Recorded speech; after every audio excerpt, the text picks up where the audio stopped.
Hi guys, welcome to cricket Venkatesh.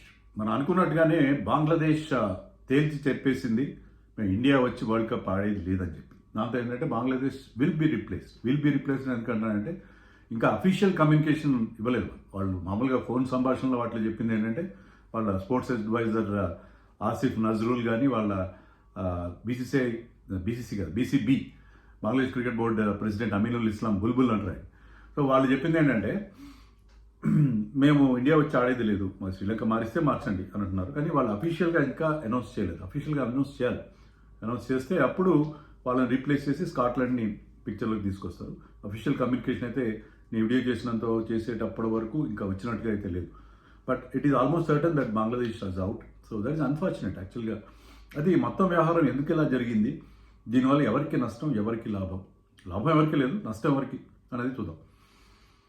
Basic ఏంటంటే first week of January, ఈ నెల మొదటి వారంలో ఇండియా కాదు, BCCI has decided, rather IPL governing council has decided that ముస్తఫిజుర్ని విత్డ్రా చేయమని చెప్పి కేకేఆర్ చెప్పారు. ఎందుకంటే చాలా ప్రెషర్ వచ్చింది బంగ్లాదేశ్లో, ముఖ్యంగా అక్కడ మైనారిటీస్ మీద జరుగుతున్న దాడుల నేపథ్యంలో ఇండియాలో చాలా నెగిటివ్ సెంటిమెంట్ రావడంతో బంగ్లాదేశ్ ప్లేయర్ వచ్చి మన ఐపీఎల్ ఆడడం ఏంటి, పాకిస్తాన్ వాళ్ళని ఎలా పక్కన పెట్టారో ఇతను కూడా పక్కన పెట్టాలి అని చెప్పి సోషల్ మీడియాలో కానీ ఇతరత్ర కొన్ని రాజకీయ పక్షాలు కానీ చేసిన డిమాండ్స్ ఆధారంగా అతన్ని విత్డ్రా చేయమని చెప్పి కేకేఆర్ని బీసీసీఐ కోరింది. అతను 9.2 crores కొనడం కూడా మనకు తెలుసు ఆక్షన్లో కేకేఆర్. సో కేకేఆర్ అలాగే అతన్ని విత్డ్రా చేశారు. విత్డ్రా చేయడంతో ఏంటంటే అంతవరకు వరల్డ్ కప్ గురించి బంగ్లాదేశ్ ఎలాంటి మాటలు మాట్లాడింది. బంగ్లాదేశ్కి ఇండియాకి మధ్య కొద్దిగా ఇబ్బంది, ఒక టెన్షన్ వాతావరణం ఉన్నమాట నిజమే.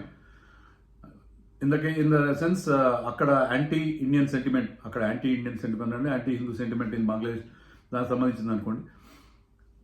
అయినా సరే బంగ్లాదేశ్ వాళ్ళు అంతవరకు వరల్డ్ కప్ రాకపోవడం గురించి ఏం మాట్లాడలేదు. ఎప్పుడైతే ముస్తఫిజుర్ని కేకేఆర్ టీం నుంచి తప్పించారో దాంతో ఏంటంటే వాళ్ళు ఒక ప్రతీకారంలాగా ఒక వెంజ్ఫుల్ యాటిట్యూడ్తో వాళ్ళు ఆ నెక్స్ట్ డే నుంచి మాకు సెక్యూరిటీ కన్సర్న్ ఉంది అని చెప్పి మాట్లాడడం మొదలుపెట్టి, సెక్యూరిటీ కన్సర్న్ అప్పటి వరకు ఏం లేదా, ఆ రోజే గుర్తుకొచ్చింది వాళ్ళు.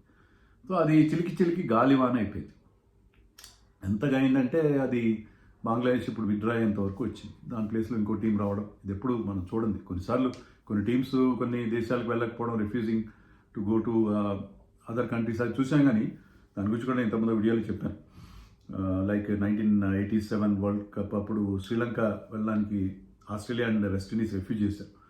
అలాగే జింబాబ్వే వెళ్ళడానికి ఇంగ్లాండ్ రిఫ్యూజ్ చేసింది 2003లో జింబాబ్వే వరల్డ్ కప్ ఆడడానికి. సో ఇలాంటివి జరుగుతూనే ఉన్నాయి క్రికెట్లో. కానీ ఒక దేశం కంప్లీట్గా పుల్అవుట్ కావడం అనేది బహుశా సెకండ్ టైం. జింబాబ్వే ఒకసారి పుల్అవుట్ అయింది. పుల్అవుట్ అవ్వడమే కాకుండా ఇంకొక టీంతో రీప్లేస్ చేయడం కూడా మనం మొట్టమొదటిసారి చూడబోతున్నాం. ఇది ఆల్మోస్ట్ సర్టన్. వాళ్ళు ఏంటంటే we are waiting for a miracle అంటున్నారు. ఏదో ఒక అద్భుతం జరుగుతుంది, మాకు ఇంకా అవకాశం వస్తుంది అన్నట్టుగా వాళ్ళు ప్రయత్నం చేస్తున్నారు. వాళ్ళు అనేది ఏంటంటే మరి పాకిస్తాన్కి అలో చేశారు కదా, పాకిస్తాన్ న్యూట్రల్ వెన్యూలో ఆడిస్తున్నారు కదా, ఇండియా పాకిస్తాన్ మ్యాచ్లు న్యూట్రల్ వెన్యూలు జరుగుతాయి. అలాగే ఇప్పుడు కూడా శ్రీలంకలో జరుగుతున్నాయి కదా, మాకు అలాంటి హైబ్రిడ్ మోడల్ ఇవ్వండి, పాకిస్తాన్కి ఇచ్చినప్పుడు మాకు ఎందుకు ఇవ్వరు. కానీ ఇక్కడ గుర్తుపెట్టుకోవాల్సిన విషయం ఏంటంటే పాకిస్తాన్ ఈ అభ్యంతరం ముందుగానే లేవదీసింది. దానివల్ల ఏంటి, షెడ్యూల్ రాకముందే ఈ ఏర్పాట్లన్నీ జరిగినాయి. సో దానివల్ల పాకిస్తాన్ని శ్రీలంకలో అకామిడేట్ చేస్తూ షెడ్యూల్ని ఆ విధంగా రూపొందించారు. ఇప్పుడు లాస్ట్ మినిట్లో షెడ్యూల్ మార్చాలంటే అది లాజిస్టిక్ ప్రాబ్లమ్స్ ఉంటాయి, చాలా ఉంటాయి. అంటే చేస్తున్న ఏర్పాట్లు, ట్రావెల్ అరేంజ్మెంట్స్, వీటన్నీ సంబంధించి లాస్ట్ మినిట్లో ఇలా ఒక వెన్యూ మార్చడం అనేది ఐసీసీ వల్ల కానీ నిర్వాహక దేశాలైన ఇండియాకు శ్రీలంక కూడా చాలా ఇబ్బందికరమైన పరిస్థితి. సో లాస్ట్ మినిట్లో వీళ్ళు సడన్గా వాళ్ళకి ఏదో గుర్తుకొచ్చినట్టుగా సెక్యూరిటీ కన్సర్న్స్ గురించి వాళ్ళ ఈరోజు కూడా ఆసిఫ్ నజ్రుల్ వాళ్ళ స్పోర్ట్స్ అడ్వైజర్ చెప్తారు ఏంటంటే ముస్తఫిజుర్ని సెక్యూరిటీ ఎక్స్ట్రీమిస్ట్ నుంచి ముస్తఫిజుర్ థ్రెట్ ఉండడంతో అతను వెనక్కి పంపించడం ఏం లేదు, టీంలో పక్కన పెట్టారు. బికాజ్ ఆఫ్ నెగిటివ్ బంగ్లాదేశ్ వాళ్ళకి ఎందుకు. అలాగే పాకిస్తాన్ ప్లేయర్స్ని కానీ అంపైర్స్ని కానీ పాకిస్తాన్ కామెంటేటర్స్ని కానీ మనం ఎలా ఐపీఎల్లో వద్దనుకుంటున్నామో post that Mumbai attacks 26/11 attack తర్వాత, అలాగే మనం బంగ్లాదేశ్ వాళ్ళు కూడా ఎందుకు అలౌ చేయాలనేది ఇండియాలో ఉన్న సెంటిమెంట్. ఆ సెంటిమెంట్ ఆధారంగా చేసిన తప్పిస్తే అతనికి సెక్యూరిటీ థ్రెట్ అని చెప్పి అది చేసింది కాదు. కానీ వాళ్ళు చెప్పడం ఏంటంటే మా ప్లేయర్స్కి సెక్యూరిటీ థ్రెట్ ఉంటుంది, మా స్టాఫ్కి ఉంటుంది, తర్వాత మా మీడియాకి, మా ఫ్యాన్స్కి అందరికీ థ్రెట్ ఉంటుంది, కాబట్టి ఇండియాలో వెళ్ళడానికి మాకు ఇష్టం లేదని చెప్తున్నారు. ఇది చాలా అర్థం లేని ఆరోపణ. ఎందుకంటే ఒక ఇండిపెండెంట్ ఏజెన్సీతో ఐసీసీ వాళ్ళు ఆ సెక్యూరిటీ అసెస్మెంట్ చేస్తే చాలా లో థ్రెట్ ఉందని వచ్చినా సరే బంగ్లాదేశ్ ఈ రకంగా మొండి కేసు కూర్చుంది. ఎందుకంటే అక్కడ ఒక తాత్కాలిక ప్రభుత్వం ఉంది, అది ఫిబ్రవరి మధ్యకే ఇప్పుడు వాళ్ళ టర్మ్ అయిపోతుంది, ఎలక్షన్స్ వస్తాయి. సో పొలిటికల్ గేమ్స్ కోసం, పొలిటికల్ బ్రౌనీ పాయింట్స్ కోసం వాళ్ళు చేస్తున్న అంటే క్రికెట్ని పణంగా పెట్టారు. దీనివల్ల వాళ్ళ బోర్డుకి ఎంత నష్టం అంటే ఈ ఇక్కడ వచ్చే వాళ్ళు పార్టిసిపేషన్ అమౌంట్ ఉంటుంది, ఐసీసీ వరల్డ్ కప్లో పార్టిసిపేట్ చేసినందుకు వాళ్ళకి ఒక $5 లక్షల అంటే $5 లక్షల ఇంటూ మీరు చూడండి, ఒక 50 కోట్లు ఎంతో, 50 కోట్లు అనుకుందాం. $5 లక్షల అంటే 50 కోట్లు, 45 కోట్లు, ఆల్మోస్ట్ 90 దాటింది కదా. సో 50 కోట్లు, 45 కోట్లు రూపాయలు ప్లస్ ప్రైజ్ మనీ, తర్వాత మ్యాచ్ ఫీజు, ఇవన్నీ కలిపి చాలా పెద్ద అమౌంటే వాళ్ళకి.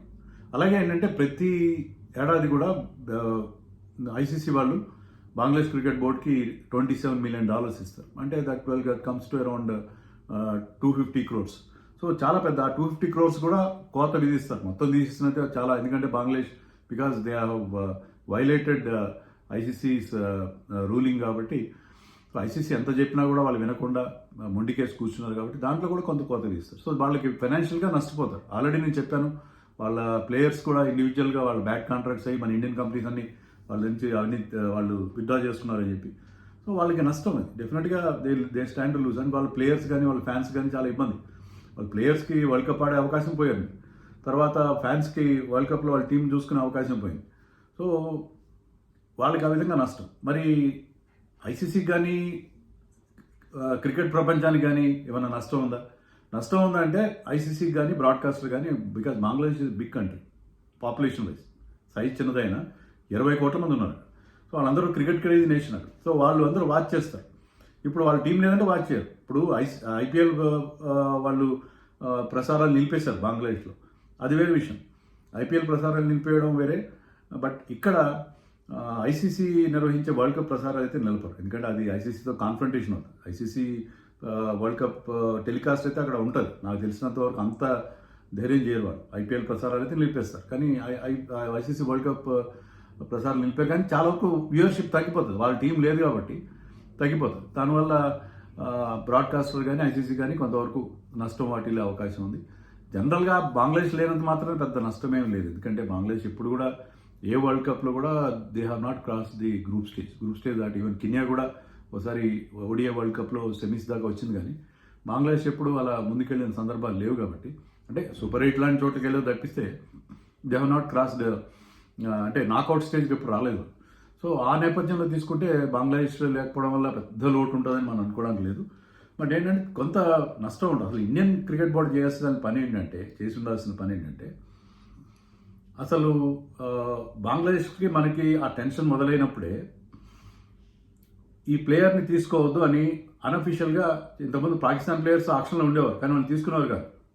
స్టార్టింగ్ 2009 తర్వాత పరిస్థితి తీసుకునేవారు కాదు, ఎందుకంటే ఆ ఇన్సిడెంట్ జరిగిన తర్వాత తీసుకునేవారు కాదు. ఆక్షన్లో వాళ్ళు ఫిగర్ అయ్యేవారు కానీ వాళ్ళని పట్టించుకునేవారు కాదు, అన్సోల్డ్ అయ్యారు.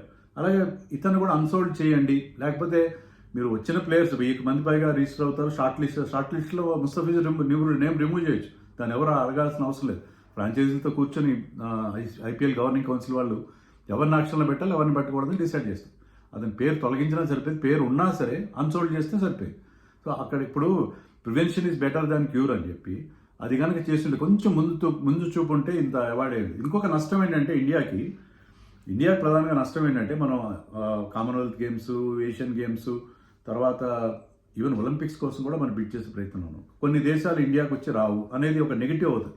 పాకిస్తాన్ రాదు, బంగ్లాదేశ్ రాదు, ఇంకా కొన్ని వీళ్ళ దెబ్బకి కొంతమంది అరబ్ దేశాలు కూడా రారేమో, వాళ్ళు సాలిడారిటీ ప్రకటిస్తారేమో, ఇలాంటివి మన మీద నెగిటివ్ క్యాంపెయిన్ జరిగే అవకాశం ఉంటుంది. సో కొంత నష్టం. సో ఆ ప్రివెన్షన్ బీసీసీఐ పెద్దలు ఎప్పుడు ఆ కాసులు దండుకోవడం తప్పిస్తే ఇలాంటి కొంచెం ఈ డిప్లొమాటిక్ అండ్ కొన్ని సెన్సిటివ్ ఇష్యూస్ని కూడా వాళ్ళు పరిగణలోకి తీసుకొని అవి కన్సిడర్ చేసి ముందు చూపుతో వ్యవహరించి ఉంటే ఇంత పెద్ద కాంట్రవర్సీ అయి ఉండేది కాదని నేను అనుకుంటున్నాను. సో దీని గురించి మీరు అనుకున్నారు కామెంట్స్లో చెప్పండి.